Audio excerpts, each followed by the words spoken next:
Hello friend, मैं उपेश सिंह आपका स्वागत करता हूं हमारे YouTube channel Gurukul coaching classes. और मैं आपके सामने फिर हाजिर हुआ हूं अपने न्यू सेशन के साथ। जैसे इस वीडियो में आपने वोकैबुलरी सेक्शन पढ़ा था और कुछ वर्ड लेके आया था। होप आपने वो वर्ड नोट किए होंगे और उन वर्डों को सीखा होगा। इस वीडियो में हम फिर से कंटिन्यू करते हुए नरेशन के पार्ट्स को नरेशन के हम 3 टाइप के सेंटेंस पढ़ चुके थे और 2 टाइप के सेंटेंस एक्सक्लेमेटरी और ऑब्जेक्टिव सेंटेंस आपके रह गए थे। उनको कंटिन्यू करते हुए इस वीडियो में लेके आए हैं सेंटेंसों के माध्यम से और आपको समझाते हो कि ऑब्जेक्टिव और एक्सक्लेमेटरी होते क्या हैं। तो चलिए देखते हैं क्या होते हैं ऑब्जेक्टिव और एक्सक्लेमेटरी सेंटेंसेस और इनको हम डायरेक्ट से डायरेक्ट कैसे चेंज करते हैं। तो चलिए हम अपने सेशन पर। तो जैसा कि हम जानते हैं ऑब्जेक्टिव और एक्सक्लेमेटरी, ऑब्जेक्टिव का मतलब होता है इच्छावाचक और एक्सक्लेमेटरी का मतलब क्या होता है, जिसमें आदि बोधक वाक्य।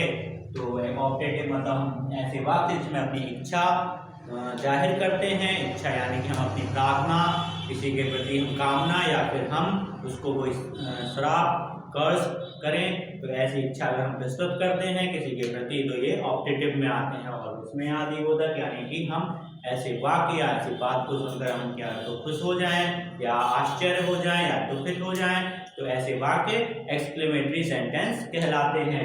तो चलिए पहला सेंटेंस देख लेते हैं। पहला सेंटेंस पढ़ते हैं हम। He said to me, may you live long। ये ऑब्जेक्टिव टाइप का सेंटेंस है। इस ऑब्जेक्टिव सेंटेंस में कुछ चेंजेस हैं। जैसे हम असर्टिव सेंटेंस में बनाते थे तो वैसा ही करेंगे। असर्टिव सेंटेंस के हम जो रूल थे वही रूल फॉलो करेंगे। जैसे हमारे टेंसेस हैं तो टेंसेस अकॉर्डिंग जैसे चेंज होते थे असर्टिव में वैसे ही चेंज होंगे।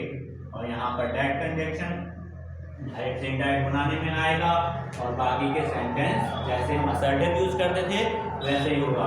तो यहाँ पर हम रिपोर्टेड वर्ब सैड है तो सैड में हम अपने भाव के अनुसार यहाँ पर चेंज करते हैं।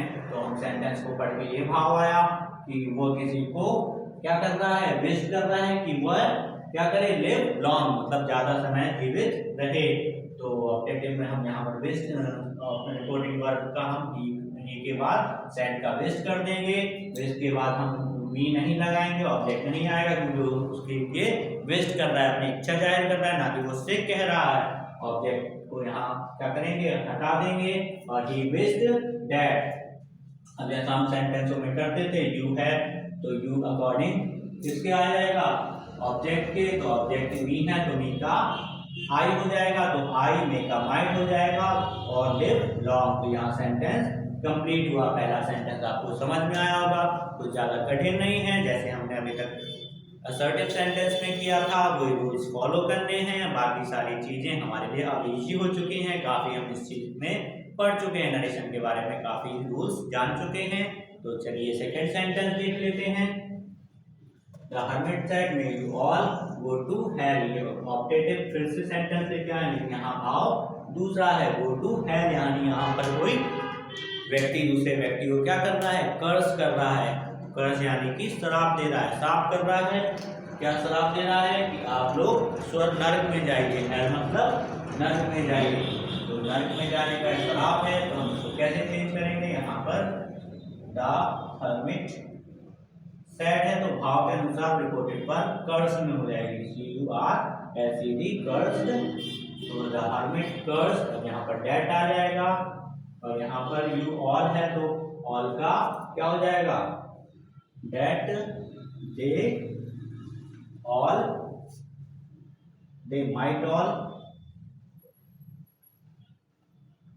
दे माइट ऑल। सॉरी दोस्तों, यहाँ पर एक चेंजेस होगा, that they all might go to hell, ये होगा सेंटेंस। राइट सेंटेंस है। एक बार फिर देख लेते हैं। हर्मिट सेड का कर्ज हुआ, कर्ज के बाद हमने यहाँ डेट लगाया, डेट के बाद यू सभी के लिए बोला है ऑल, इसलिए दे आ जाएगा तो दे ऑल मे का माइट हो जाएगा, all they all might go to hell. Sentence complete. ये ऑब्जेक्टिव सेंटेंस के बारे में 2 सेंटेंस थे जो हमने दोनों प्रकार से, एक हमने बेस्ड वाला और एक कर्ज वाला, दोनों सेंटेंस आपको कराए। तो आपको ये दोनों सेंटेंस समझ में आए होंगे।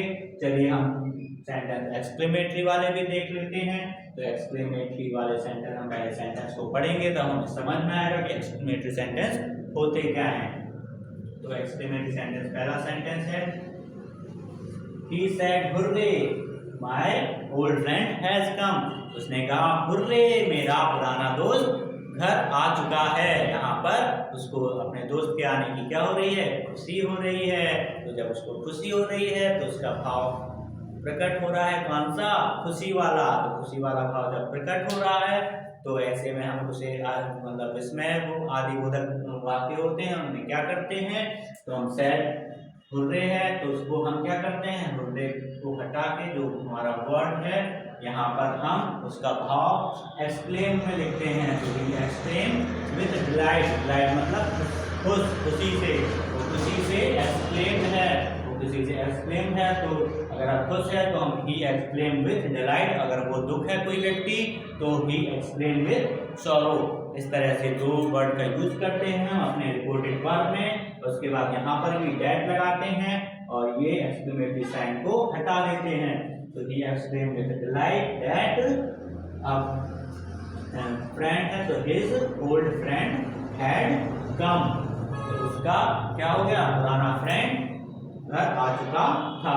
यहाँ पर हमने सेंटेंस को कंप्लीट किया। तो यहाँ पर कुछ नया कुछ नहीं है, बाकी हमें बस इतना ध्यान देना है कि हम रिपोर्टेड वर्ब को किस तरह से लिखेंगे। अगर यहाँ पर खुशी वाला भाव है तो हम यहाँ पर ही एक्सक्लेम विद डिलाइट, अगर सैरो वाला भाव है तो ही एक्सक्लेम विद सैरो।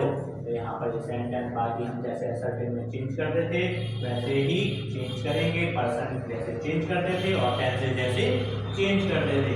अब यहाँ पर नेक्स्ट सेंटेंस देख लेते हैं, he said alas I am ruined। अब यहाँ पर सेंटेंस पढ़ के ये समझ में आ रहा है कि सामने वाला व्यक्ति उदास है और वो कहना चाह रहा है कि मैं खत्म हो चुका हूँ। ruined मतलब ढह जाना, तो मैं खत्म हो चुका हूँ। और यहाँ पर वो सौरो है, उदास है, तो he said alas का क्या हो जाएगा, he exclaimed